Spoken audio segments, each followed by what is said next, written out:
बिहार के वैशाली जिले में आज विकास योजनाओं का मुआयना करने खुद बिहार के मुख्यमंत्री नीतीश कुमार पहुंचे। बौद्ध धर्म के इतिहास में महत्वपूर्ण स्थान रखने वाले वैशाली को विश्व पर्यटन सूची में शामिल करने और विकसित करने की नीतीश कुमार की महत्वाकांक्षी योजना रही है, जिसमें बुद्ध सम्यक दर्शन जैसे भव्य संग्रहालय निर्माण भी शामिल है। इस योजना के तहत विकास कार्यों की शुरुआत साल 2019 में ही कर दी गई थी, लेकिन कोरोना महामारी के कारण सारी योजनाओं के क्रियान्वयन को रोक दिया गया था, जिसे बिहार सरकार अब फिर से शुरू करने की तैयारी में है, जिसको लेकर नीतीश कुमार आज वैशाली पहुंचे।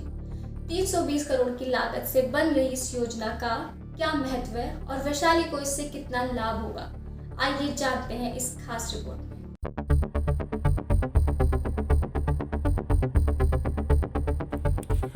बिहार के वैशाली जिले में आज विकास योजनाओं का मुआयना करने खुद बिहार के मुख्यमंत्री नीतीश कुमार पहुंचे। बौद्ध धर्म के इतिहास में महत्वपूर्ण स्थान रखने वाले बिहार के वैशाली को वैश्विक पर्यटन स्थल के रूप में विकसित करने की नीतीश कुमार की महत्वाकांक्षी योजना रही है, जिसमें बुद्ध सम्यक दर्शन जैसे भव्य संग्रहालय और बौद्ध स्तूप का निर्माण भी शामिल है। वर्तमान परिदृश्य के ऐतिहासिक और राजनीतिक महत्व के बारे में भी आपको जरा सा बता देते हैं। भगवान बुद्ध के शरीर त्याग, जिसे परिनिर्वाण कहा जाता है, उसके बाद उनके उपदेशों को संग्रहित करने और उनका पाठ करने की एक प्रथा चल पड़ी थी।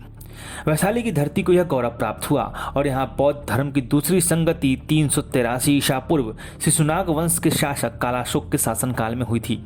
वैशाली में ही क्यों, तो इसकी एक खास वजह है।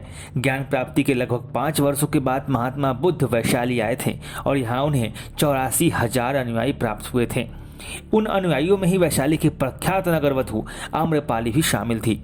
बुद्ध के शिष्य आनंद और प्रसिद्ध बौद्ध अनुयायी ह्वेनसांग के द्वारा भी वैशाली के महत्व का खास उल्लेख मिलता है।